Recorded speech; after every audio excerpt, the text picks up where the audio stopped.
Kisah ini melanjutkan episode sebelumnya, di mana kemunculan Guru Drona di Hastinapura guna menolong para pangeran Kuru untuk mengambilkan bolanya yang telah terjatuh ke dalam sumur. Keterampilannya itu telah membuat para pangeran Kuru sangat terpukau, terutama dengan Arjuna.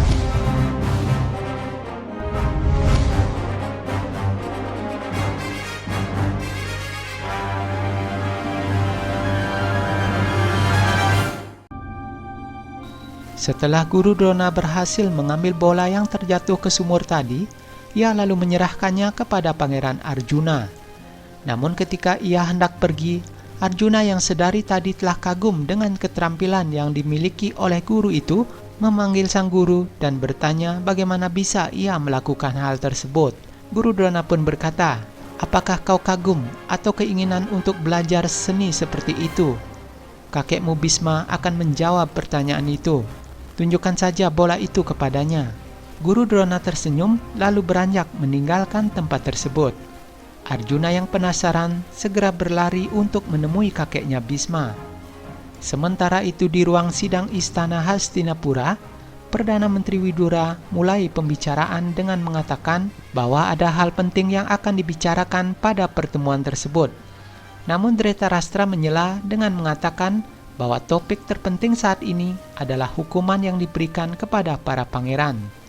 Bhisma pun lalu menjelaskan tentang masalah yang membuat ia harus memberikan hukuman kepada para pangeran. Bhisma berkata, "Yang mulia, melihat kesalahan yang mereka lakukan, penting bagiku untuk menghukum mereka semua. Karakter seseorang akan teruji saat ia mempunyai hubungan dengan orang yang belum dikenalnya. Sampai sekarang, anak-anak dari Kunti dan Gandhari sama-sama tidak saling kenal, walaupun mereka telah berada dalam satu atap yang sama. Lalu bagaimana bisa tindakan seseorang menggambarkan pribadi yang lainnya?" Raja Dhritarashtra merasa sangat tersinggung dengan perkataan Bhisma yang menuduh anaknya memiliki karakter yang buruk. Namun ketegangan itu berhasil dicegah oleh Perdana Menteri Widura. Ia pun menyarankan agar para pangeran mendapatkan pendidikan yang cukup untuk membuat mereka menyadari siapa diri mereka yang sebenarnya. Raja Dhritarashtra mengatakan bahwa harus ada Brahmana yang mampu menguasai semua kitab untuk mengajar para pangeran tentang kesaktian dan juga ilmu ketatanegaraan. Namun tepat di saat itu pula, Arjuna datang ke ruangan sidang dengan sangat tergesa-gesa. Bahkan ia pun lupa meminta izin kepada sang raja untuk masuk ke ruangan tersebut. Arjuna pun lalu meminta maaf dan segera menunjukkan ranting yang diserahkan oleh Guru Drona kepada dirinya. Kakek Bhisma pun menerimanya dan mulai mengamati ranting tersebut. Sementara itu di taman istana, Bima yang sedang menikmati ladunya didatangi oleh Duryodhana dan juga Dursasana. Dan dengan rencananya, Duryodhana mengatakan kepada Bima bahwa mereka ingin melupakan perselisihan masa lalunya dan mengajak para Pandawa untuk berdamai dan mengundang mereka ke dalam jamuan makan di Brahmankoti. Untuk meyakinkan Bima, Duryodhana memberikan buah yang begitu lezat kepada Bima. Duryodhana berkata, "Hari ini kami sudah mengatur sebuah pesta untuk kalian semua. Soalnya kami belum menyambut kalian waktu itu, dan itu adalah kesalahan kami. Kalian semua adalah saudara kami, dan kami wajib untuk menghormati dan juga menjamu kalian semua." Walaupun Bima masih menaruh rasa curiga terhadap ajakan Duryodhana yang begitu tiba-tiba, namun dengan kelihayannya bertutur kata seperti yang telah diajarkan oleh pamannya Sangkuni, akhirnya Duryodhana berhasil meyakinkan Bima untuk pergi bersamanya. Sementara itu, Guru Drona yang melintas di depan gerbang istana segera dipanggil oleh Bhisma yang agung. Guru Drona pun kemudian disambut oleh Bhisma di ruangannya. Di tempat itu juga telah hadir sang penasihat guru kerajaan, yaitu Guru Kripa. Mahaguru itu sebenarnya telah mengetahui maksud dari kedatangan Guru Drona ke Hastinapura. Guru Kripa berkata, "Seorang Brahmin sejati adalah orang yang hatinya tidak pernah kering dan yang tidak pernah membiarkan kebencian jadi mantra dalam hidupnya." Guru Drona pun menanggapi perkataan Guru Kripa. Ia berkata, "Keberanian untuk berdebat dengan saudara seorang istri bukanlah kemampuan yang diberikan oleh para surama kepadaku. Karena itulah aku menerima apa yang telah dikatakan oleh Guru Kripa. Lebih lanjut Guru Drona berkata, aku mungkin bukan Brahmin sejati, tapi pastinya aku adalah pejuang yang hebat. Aku dikenal karena kitab dan persenjataanku, dan aku juga sebagai seorang guru.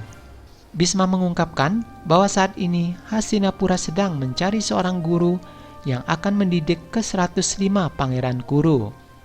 Arjuna pun kemudian memberikan salam kepada Guru Drona untuk pertama kalinya.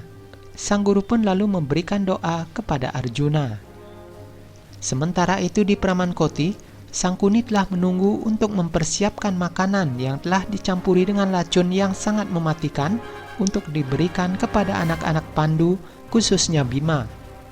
Terlihat Duryodhana yang telah tiba bersama dengan Bima di tempat tersebut, segera mengajak Bima untuk masuk ke ruang jamuan. Di ruang tersebut sudah tersedia begitu banyak hidangan yang sangat lezat dan menggugah selera makan Bima. Namun Duryodhana beralasan bahwa mereka akan menunggu saudara-saudara dari para Pandawa lainnya terlebih dahulu, baru kemudian pesta akan dimulai. Namun Duryodhana juga mengatakan bahwa Bima boleh mencicipi makanan tersebut untuk menguji kelayakan rasa dari semua hidangan yang ada. Seorang pelayan kemudian masuk dengan membawakan semangkok bubur kir yang sangat lezat yang telah dicampuri dengan racun oleh Raja Gandhara Sangkuni sebelumnya.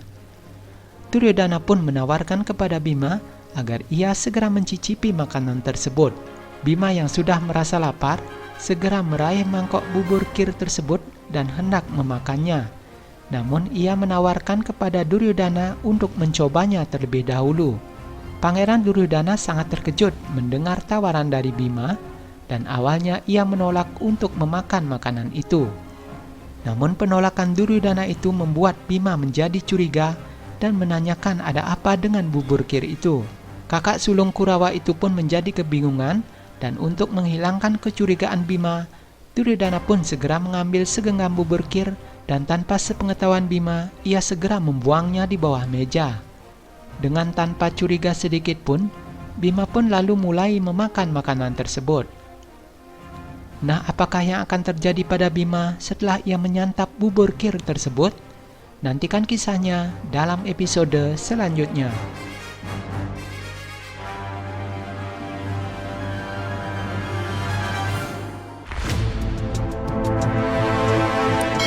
Silakan juga tonton koleksi video di channel ini. Dan jangan lupa klik like, subscribe, dan aktifkan loncengnya agar kalian tidak ketinggalan notifikasi video-video selanjutnya.